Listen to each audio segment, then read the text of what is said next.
We finally got our e-bikes paid off.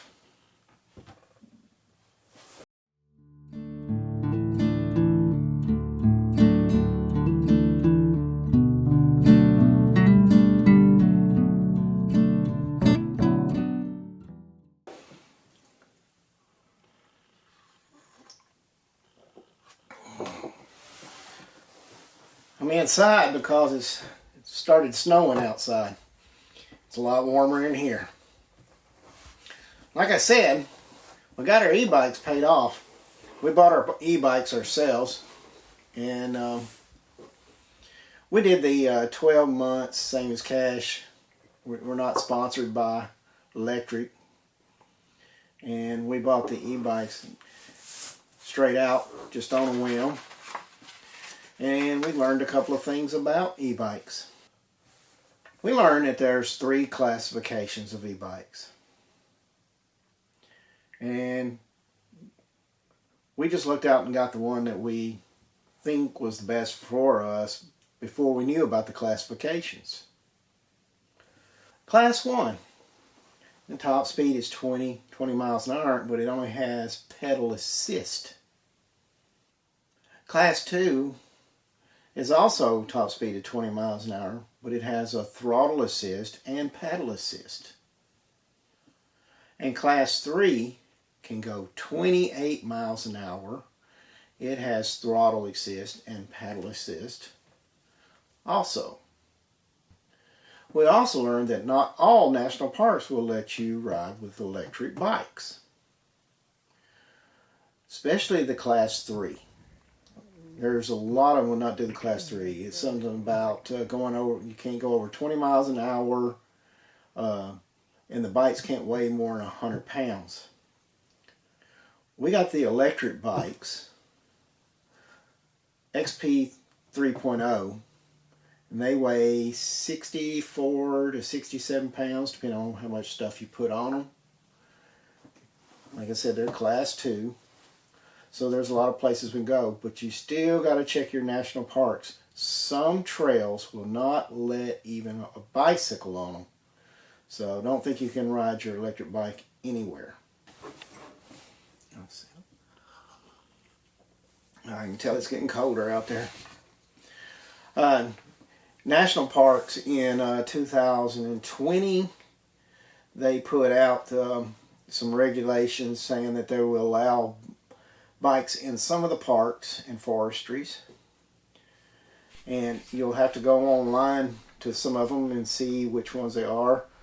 The website is www.mps.gov, subject bike ebikes.html. From there you need to check which trails and which parks will allow you through. They have limitations on what you can do in the national parks. Other parks that are not national and forest, most of them let you just ride through the RV parks on the sides of the roads, as long as you obey the laws of the road.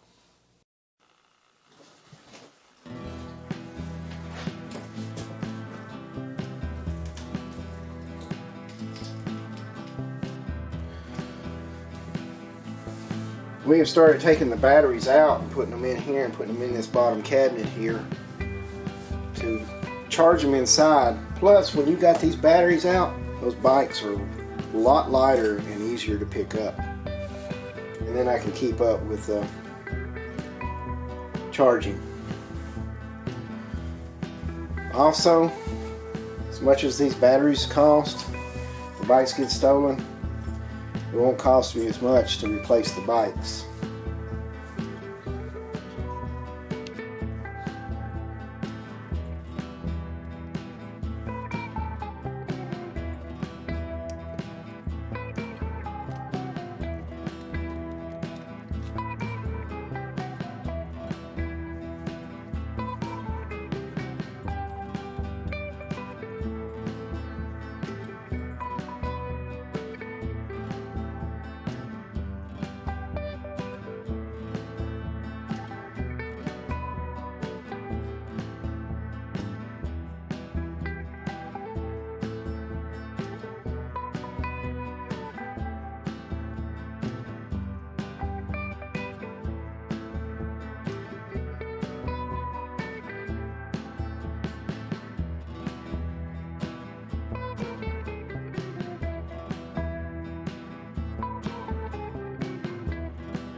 So I went ahead and got us some helmets in case, not in case, when we do have a wreck, and protect our head.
breakdown is just in reverse.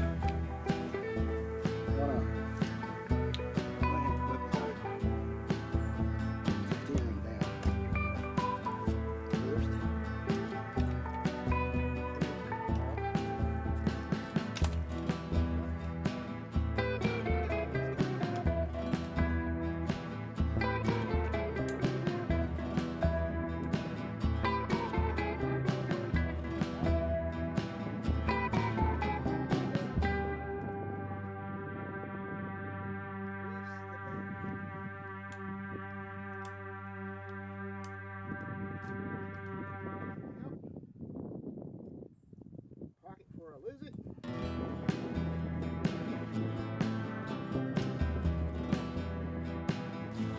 When I first got the e-bikes, this is how we used to haul them. I'll open up here, raise the seat up, break the bike down.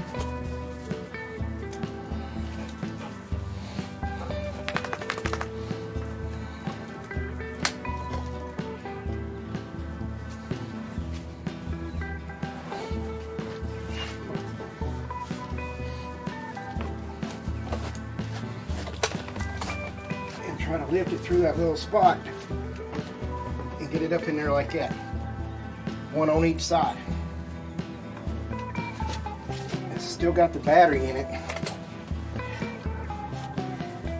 And that started hurting my back. So that's when I went to Harbor Freight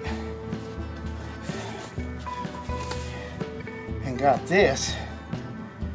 Put it on the back of the camper, so it's lower to the ground, and it doesn't have all that stuff in the way to pick it up. And plus, it started taking the batteries out. And that made them a whole lot lighter and less stress on my back. If you buy this rack, make sure that you buy this little piece right here. It's separate. It keeps it from vibrating in there. Tighten it up good. These 45 pounds to keep it from vibrating when you got the bikes on.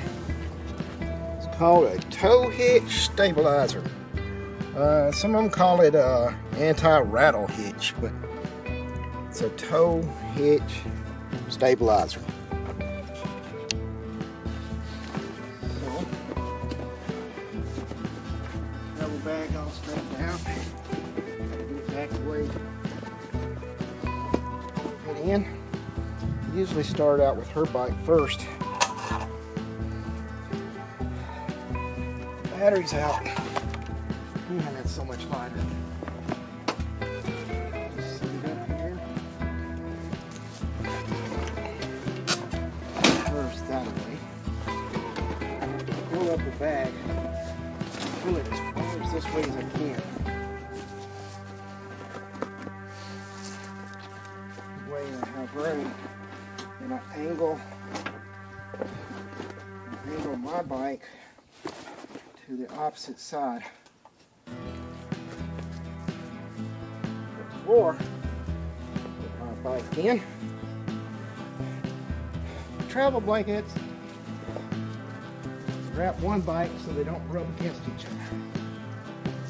I'll start tucking this in around her bike. All in.